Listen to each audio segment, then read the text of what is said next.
was my first week on campus. I was a freshman in college, and so far I was settling in pretty good. It felt nice not living with my parents anymore and having space to myself, but I don't know if I could really say I had space to myself, considering I was cramped up in a dorm with another person, but it was nice for a change. None of my friends from high school went to my college, so I was roomed up with just a random kid. His name was Devin, and he was pretty cool. He was outgoing and loud, which is a complete 180 for me, but it was nice. This led to me making a bunch of new friends later on and being in more interactions with other students. Towards the end of the first week, Devin told me he was going to a party and he wanted me to come with.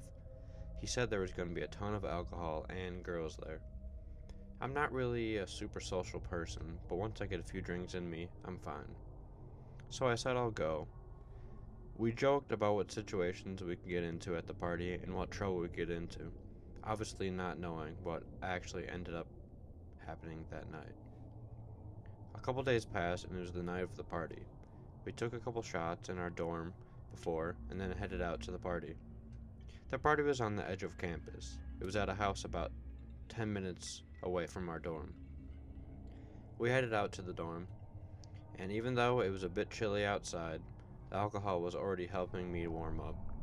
As we were walking there, Devin showed me a couple of videos that his friend snapped of him of the party. Not going to lie, it looked pretty rowdy. It was packed and the music was blaringly loud in the videos. We finally arrived to the house and the party was bumping. We got in pretty easily. At first, the people out front were pretty apprehensive, but as soon as we flashed them the handles of alcohol we brought, they let us right in.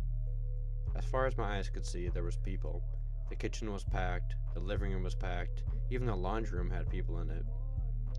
Then from there, I got pretty drunk. I was drinking one beer after another. I saw my friend Devin getting pulled up by a girl by the stairs, which in my head made me a little jealous.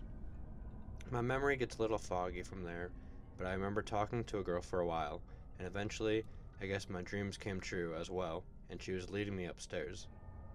We got upstairs and talked for a minute, before she offered us to take a shot together. That's the last thing I remembered, is that we started kissing, but after that, I blacked out or something. Because late that same night, I woke up with no shoes and no shirt on, and I was laying in sticks and leaves on the side of a trail. I recognized where I was. I actually wasn't far from my dorm. I felt my pockets, and luckily I still had my wallet and phone on me. I reached and got out my phone, and I had 11 missed phone calls from Devin. Still very groggy and out of it, I called Devin back and he answered. "Dude, where the fuck are you?" Devin said. "Devin, I don't know what just happened. For some reason, I'm on Lang Point Trail and have no recollection of how I got here. I don't even have any shoes or socks on," is what I told him. He told me to stay right there, and he hung up. 15 minutes later, Devin came running down the trail to me.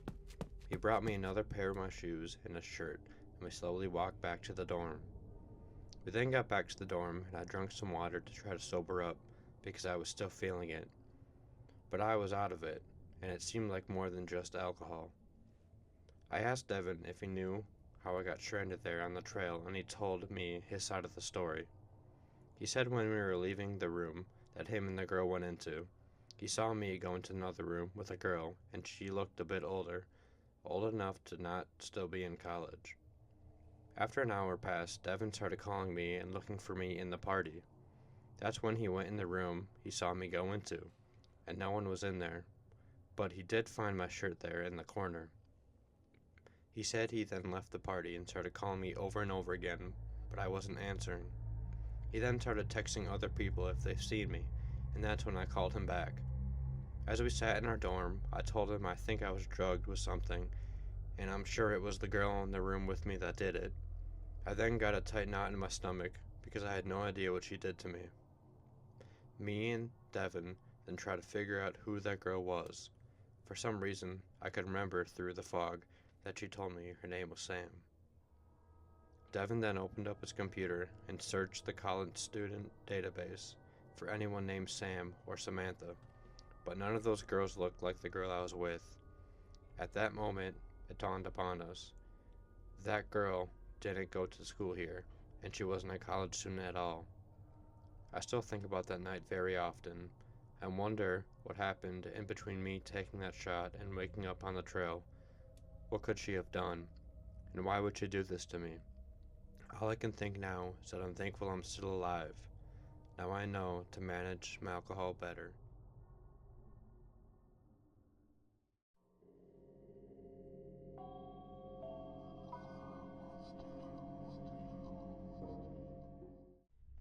I'm from a very small rural town, where the population was less than 2,000 people, so it was a bit hard when I transitioned to college. It was a big campus, and it was the first time living around so much people my age. It was a great campus, though. There was a lot of things to do, and there were parties every weekend. After a month or so on campus, I came up with a pretty solid routine. I would wake up early in the morning and hit the gym. Then for the rest of the day, I would go to my classes and study, and then to round out my day, I would go for a walk after dinner to unwind just before bed. My favorite part of the day was the walk after dinner. I had a nice trail close to my dorm, and it was lined up right next to a lake.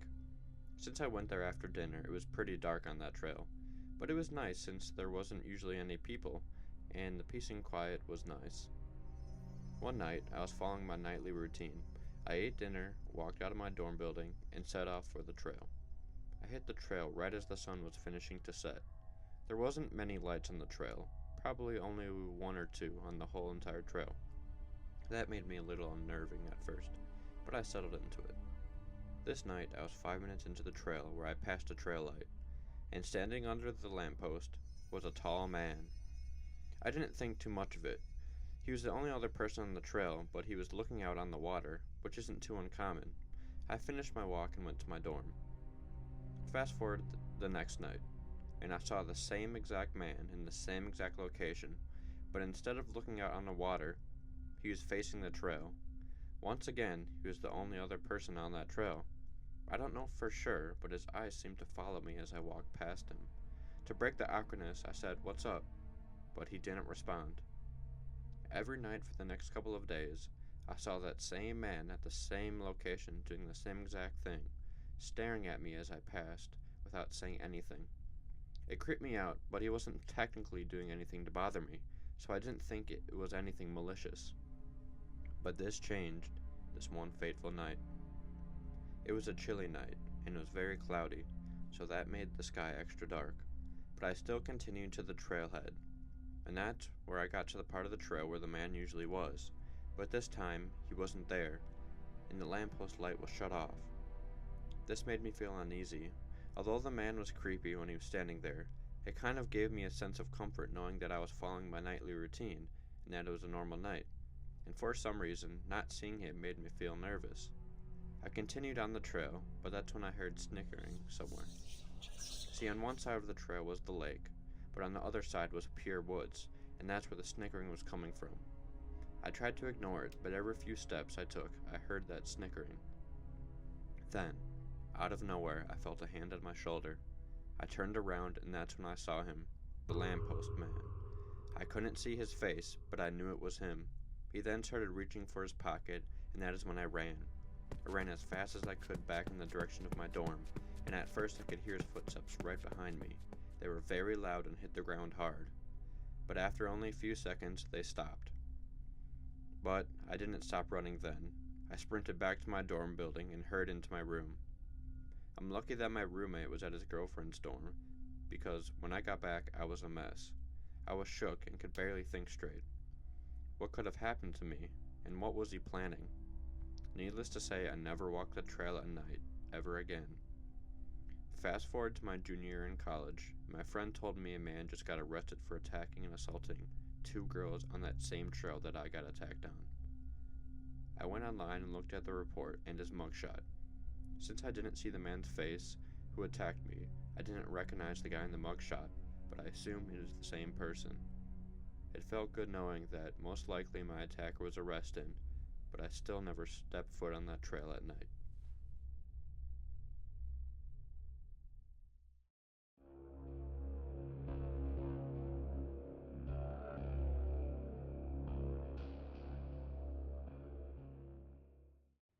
It was my first year in college, and I lived in a dorm.